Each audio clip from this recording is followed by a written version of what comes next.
Ashukuriwe Mungu. Asubuhi kama ulikuwa Sunday school, kuna neno uligusia na asubuhi nilisema. Kitabu cha Methali.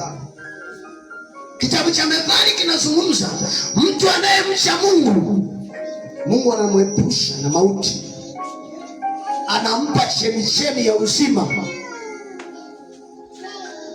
Yaani utafikiri ulikuwepo wakati nafundisha asubuhi, na nikawaambia wale wa asubuhi ya kwamba mchana utanielewa vizuri.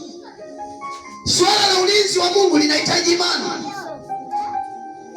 Kwa maana kuna watu wanawafunga watoto wao hirizi mikononi, na wengine wanafunga kiunoni. Wameaminishwa, waliona wapi wanafungwa. Haya, watoto wenu mbona hawana hirizi mikononi? Nani mtoto wake ana hirizi hapo? Wewe hirizi yako iko wapi? Amenyosha. Iko wapi hirizi yako? Anaweza sopa. Hirizi yako iko wapi?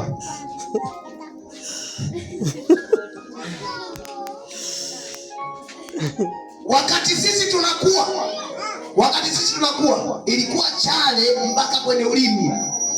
Tena tunapewa hirizi sisi tulio wakubwa. Wakati ule tunavaa zile chupi za ndani, unashonea hirizi kwenye chupi ya ndani, na hiyo chupi na lazimu wakati wote wewe unavaa, unaivua usiku, mchana unaivaa, kwa sababu ina ulinzi. Ukiacha ulinzi sio wazi, unavaa chupi mpaka inatoboka na bado unaivaa tu, kwa sababu ina nini? Ina ulinzi.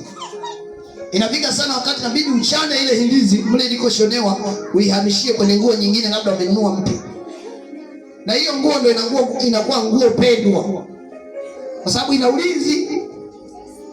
Kama hujavaa wewe, mimi nimevaa, naingia Dar es Salaam hapa nimevaa, naingia hapa Dar es Salaam ninayo nimevaa.